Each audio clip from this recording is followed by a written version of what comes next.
Bienvenidas y bienvenidos a su programa Escuela Judicial.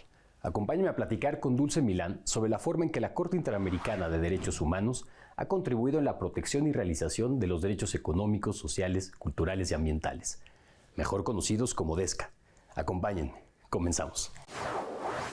Dulce María Milán Rodríguez es licenciada en Derecho por la Universidad Autónoma de Yucatán, maestra en Derechos Humanos y Democracia por la Facultad Latinoamericana de Ciencias Sociales, Flaxo, México, especialista en Justicia Constitucional y Tutela Jurisdiccional de los Derechos por la Universidad de Pisa en Italia.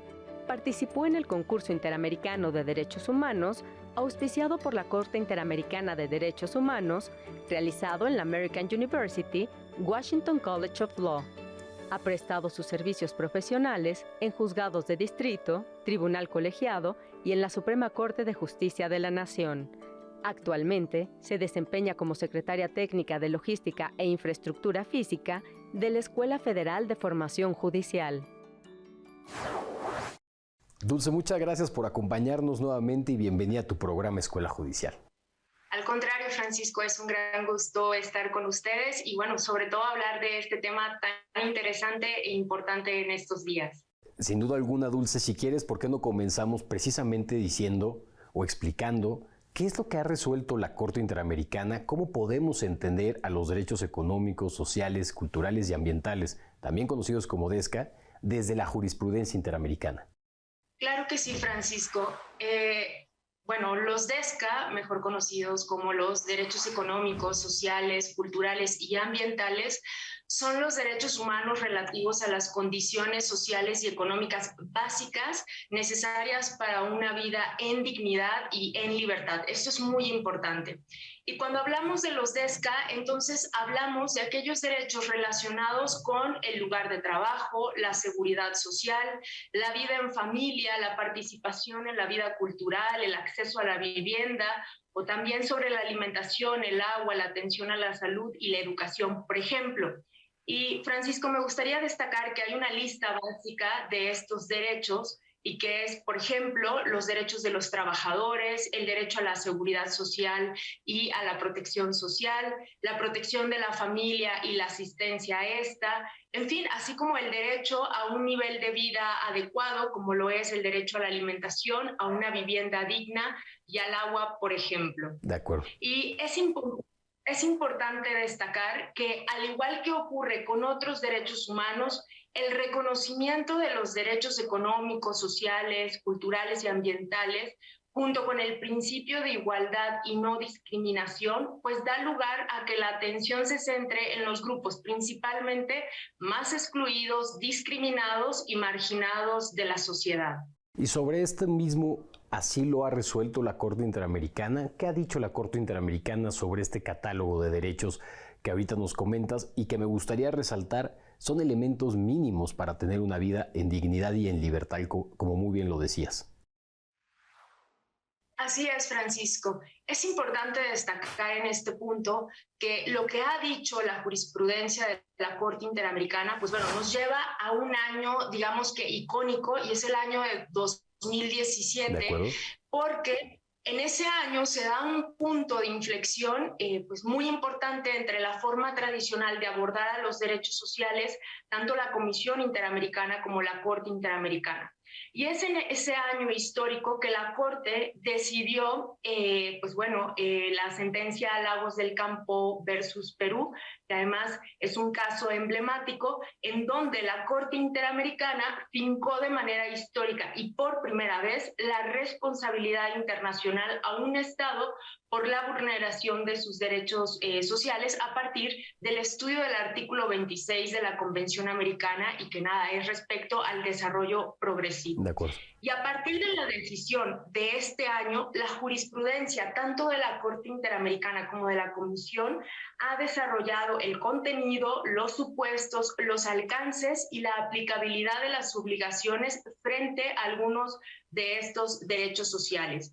Y me gustaría destacar aquí, Francisco, las principales líneas jurisprudenciales de DESCA que ha emitido la Corte Interamericana. De acuerdo. Y que ha sido el derecho a la educación, derecho al trabajo, a la salud, a la seguridad social, al medio ambiente, al agua, a la alimentación, a participar en la vida cultural, así como la libertad sindical y el derecho a la huelga. Estos son los importantes y más emblemáticas, digamos, como líneas jurisprudenciales en cuanto a este tema. Dulce, permíteme dar un pasito hacia atrás. Platicábamos ahorita sobre qué son los derechos económicos, sociales, culturales y ambientales. Ahorita nos haces esta narración sobre las líneas jurisprudenciales que el Tribunal Interamericano ha ido construyendo durante los años de su existencia. Pero me gustaría solamente preguntarte, ¿cuáles son las obligaciones que tienen los estados de frente a estos derechos? Hablabas ahorita del desarrollo progresivo. ¿Nos puedes explicar un poco más? Claro que sí, Francisco. A ver, es importante las obligaciones que tienen los estados en materia de DESCA. Y un estado tiene la obligación de tomar medidas progresivas. ¿Y a qué nos referimos con esto?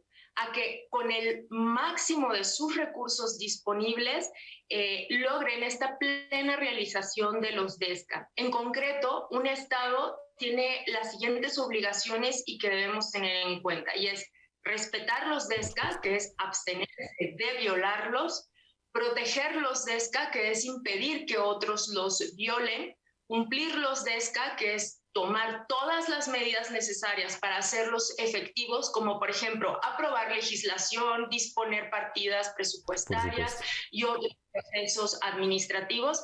Y bueno, finalmente, pero no menos importante, la obligación de buscar y proporcionar asistencia y cooperación internacional en la realización de estos DESCA. Dulce, me gustaría mucho hacer un énfasis ahorita que mencionabas esto, y es que en la Escuela Federal de Formación Judicial hemos tenido algunas actividades, algunos espacios de diálogo precisamente sobre esta materia, y me gustaría mucho resaltar uno de los elementos fundamentales que se ha mencionado y que además tiene mucha referencia con un autor que es K. Sonstein. Los derechos cuestan. Efectivamente, los derechos no solamente pueden quedarse en la letra de la ley, de las constituciones, de la normativa, necesitan dar un paso hacia la realidad, un paso hacia lo práctico, y es precisamente en la asignación presupuestaria la fortaleza del Estado, ¿no? La fortaleza de estas instituciones encargadas de esa protección, donde realmente podemos hablar de una garantía. Dulce, vamos a una breve pausa. Por favor, en nuestra audiencia, no se desconecten, apenas estamos comenzando. Estás viendo Escuela Judicial.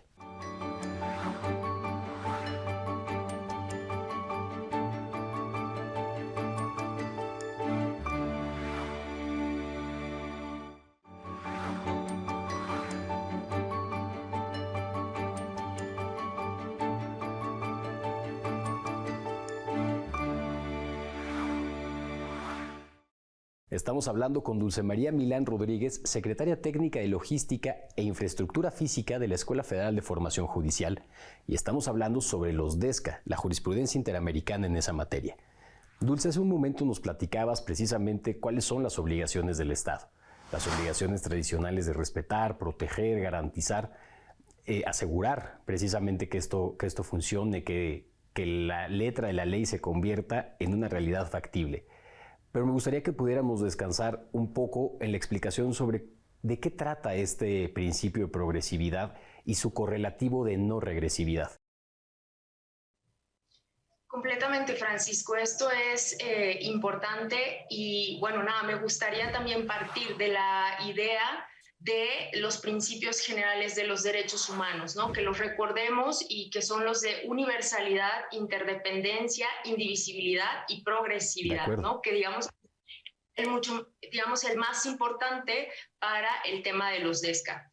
Y bueno, quisiera ir uno por uno atendiendo cómo están vinculados con el tema de los DESCA. Y bueno, vayamos con el principio de interdependencia e indivisibilidad.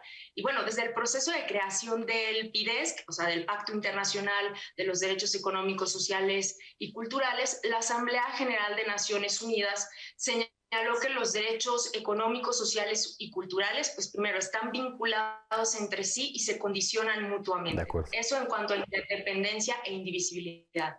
Ahora bien, respecto al principio de universalidad, en su artículo 2 de este pacto es importante señalar que, bueno, se indica el compromiso de garantizar el ejercicio de los derechos que en él se enuncian sin discriminación alguna, ya sea por motivo de raza, color, sexo, en fin, por origen social o posición económica, Y de ahí se desprende que todas las personas son titulares de todos los derechos humanos.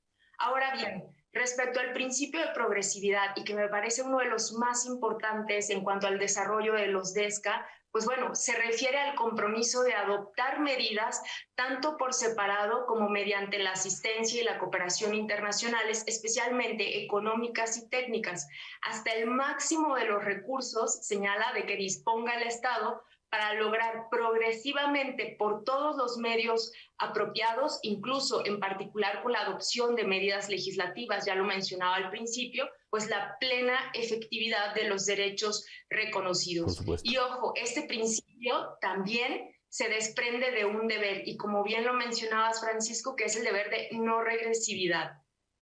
¿En qué consiste este deber de no regresividad? Digo, entendemos que es destinar hasta el máximo de los recursos posibles el principio de progresividad. Este de no regresividad, el principio de no regresividad, ¿a qué obliga a los estados? Obliga principalmente a que no podemos tener un retroceso, es decir, no puede haber una merma en cuanto al logro y a la protección efectiva de estos derechos.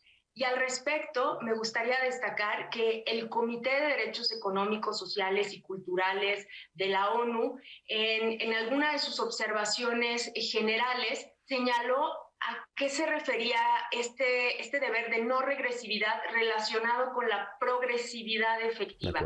Y señala el comité de DESCA que esto implica un reconocimiento de que la plena efectividad de todos los derechos económicos, sociales y culturales podrá lograrse en un periodo de tiempo. De ahí viene también la no regresividad, pero impone también la obligación de proceder lo más expedita, ¿verdad? Y eficazmente posible, pues, para lograr ese objetivo. Estamos hablando que esta incorporación de estos dos principios, o de este principio y su correlativo hacia las obligaciones de respeto, principalmente, bueno, pues se crean en el seno de Naciones Unidas, del Concierto de las Naciones, en 1966. Entonces, estamos hablando más o menos de unos 18 años después de la Declaración Universal de Derechos Humanos, y pues unos años más después de los juicios de Nuremberg, del final de una Segunda Guerra Mundial. El contexto mundial en ese momento es completamente otro, y es principalmente un contexto global donde todavía existen algunos países que están apenas logrando sus independencias, principalmente en África. Sin embargo, Dulce, ¿podríamos platicar un poco acerca de lo que ha definido la Corte Interamericana con respecto al derecho a la educación? Claro que sí, Francisco. Respecto al derecho a la educación, y como ya lo mencionábamos al principio, es uno de los ejes principales, digamos, de los criterios jurisprudenciales respecto a este tema de los DESCA. Y bueno, me gustaría destacar dos casos de esta línea jurisprudencial que ha traído últimamente la Corte Interamericana. Y bueno, en cuanto al derecho a la educación, se declara su violación por primera vez, Francisco, en el caso González, Yuy y otros, en el año 2015. Esto es recientemente, ¿no? Más o menos. Al respecto, se estableció en este caso que la víctima había sido expulsada de la escuela y se le había negado ingresar a otras, ya que al ser portadora de VIH, pues los maestros temían, ¿verdad?, que se contagiara a sus compañeros, lo que ocasionaba en la víctima, pues, que fuera objeto de discriminación interseccional por su condición, además de mujer, niña, y además con discapacidad, y por su situación económica. Y bueno, recientemente también, Francisco, en el caso Guzmán, Abarracín y otras versus Ecuador, en el año 2020, también recientemente, se declaró también violado el derecho a la educación mediante el artículo 13 del Protocolo de San Salvador, ¿no? Al determinarse la violación del derecho de la víctima como mujer y niña a una vida libre de violencia sexual en el ámbito educativo. En este caso, la Corte Interamericana expresó que debido a que tenía competencia, ¿verdad?, por así disponerlo, el artículo 19.6 del protocolo de San Salvador sobre el derecho a la educación, pues era innecesario abordar en este caso el artículo 26 de la Convención Americana. Pero ambos casos, Francisco, completamente relevantes en cuanto a esta línea jurisprudencial sobre el derecho a la educación. Entonces, para poder regresar a hablar precisamente de estos dos casos, permíteme primero ir a una breve pausa. Por favor, acompáñenme a ver la reseña de un libro que habla sobre el feminicidio desde el derecho comparado.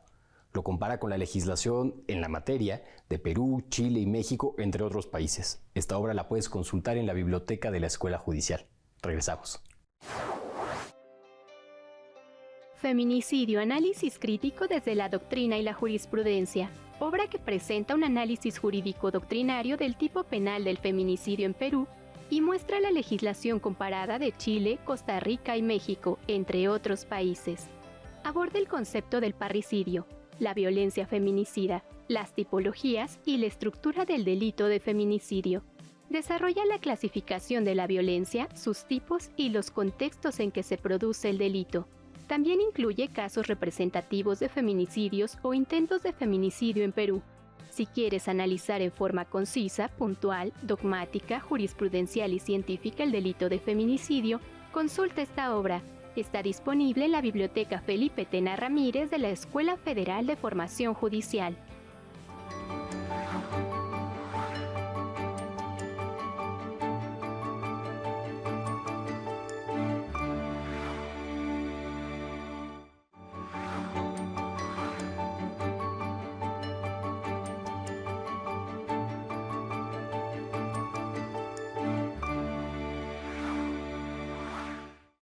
Muchas gracias por continuar con nosotros.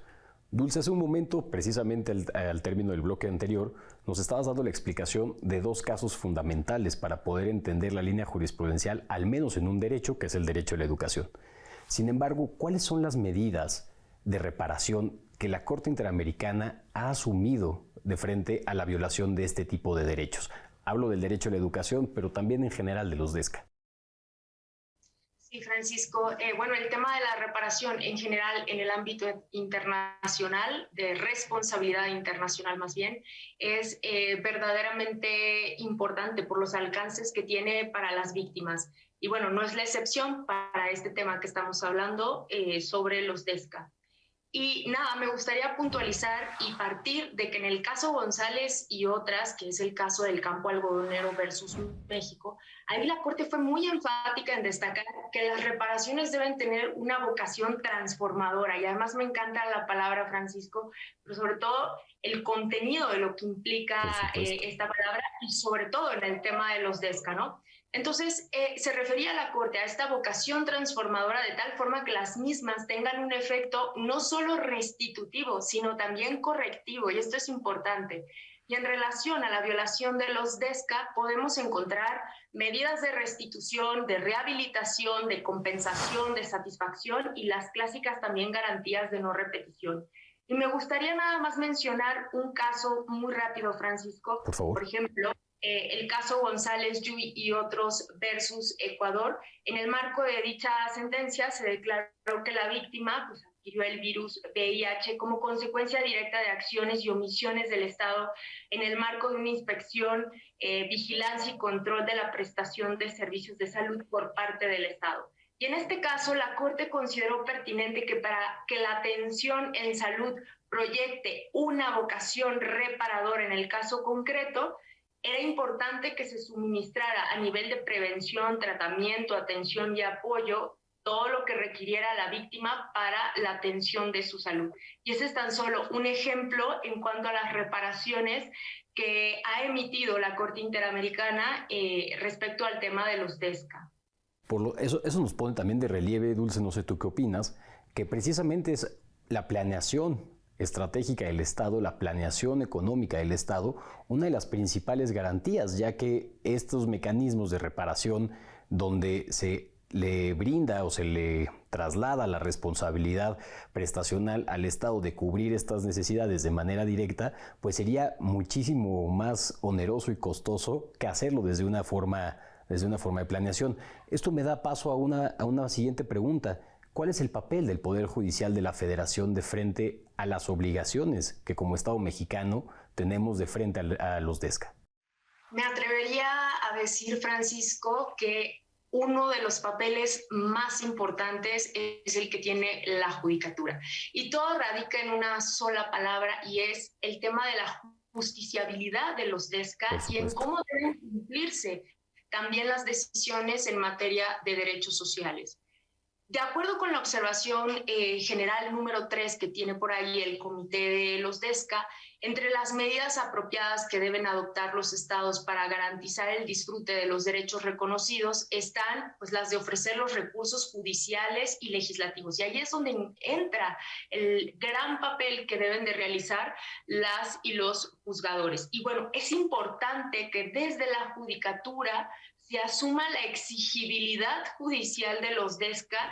Y algo importante, Francisco, y que se rompa con esta idea también histórica respecto a los DESCA, es que sean considerados derechos en sí mismos y no solo aspiraciones y metas de buena voluntad de los estados. En este sentido, me atrevería a decir que las y los juzgadores están llamados a interpretar de manera más favorable y amplia las disposiciones también del derecho internacional de los derechos humanos. Lo contrario sería condenar el principio de progresividad de los mismos, tal y como lo hablábamos al principio. Por supuesto. Entonces también está esta exigencia de no ver, y creo que lo mencionabas muy bien cuando hacíamos referencia a la explicación del principio de interdependencia, de no ver a los grupos de derechos civiles y políticos y los grupos de derechos económicos, sociales, culturales y ambientales como si fueran dos masas completamente independientes. Al contrario, hay una obligación progresiva tanto de un lado como del otro, y por lo tanto hay una obligación que para proteger los primeros tenemos que garantizar los siguientes. Dulce, muchísimas gracias por habernos permitido platicar contigo y darnos algunas claves para entender esta extensa materia. Al contrario, Francisco, muchas gracias a ustedes. Dulce Milán, secretaria técnica en la Escuela Federal de Formación Judicial. A nuestro auditorio, muchas gracias por seguirnos. Les dejamos una dosis de nuestra cultura. Esto fue Escuela Judicial. Nos vemos en la próxima. Les saludo desde el Palacio de Iturbide para invitarles a ampliar sus territorios de placer. Vamos a conocerlo. Este palacio fue encargado en 1770 al arquitecto Francisco Antonio Guerrero y Torres. Fue construido sobre los restos de un convento y 15 años después terminó su edificación. Esta casa fue el regalo que el marqués Miguel de Berro y su esposa, la condesa Ana María de la Campa, harían a su hija María al casarse con Pedro Moncada. Es por eso que este lugar fue conocido como Casa Moncada o Palacio de Moncada. Su fachada, que es una combinación del tesontle en tonalidades rojizas y la piedra chiluca en tono gris, fue considerada vanguardista. En 1785, último tercio del siglo XVIII, este palacio era la construcción más alta de la Ciudad de México porque tenía 3 niveles. En el piso bajo estaban las oficinas de la casa, las accesorias y la puerta de ingreso. En el piso principal estaban las habitaciones de la familia y la sala del estrado. En el tercer piso había una galería que servía de mirador con vista hacia el norte del Valle de México, además de 2 habitaciones a manera de torreones que probablemente fueron utilizadas como salas de música, habitaciones de huéspedes o salas para recibir a familiares o visitas informales. La casa tenía 3 patios en los que estaban las caballerizas, las cocheras, los lavaderos, la cocina y en general los servicios de la casa. Hasta aquí nuestro recorrido por el Palacio de Iturbide, considerado como una joya arquitectónica del siglo XVIII novohispano.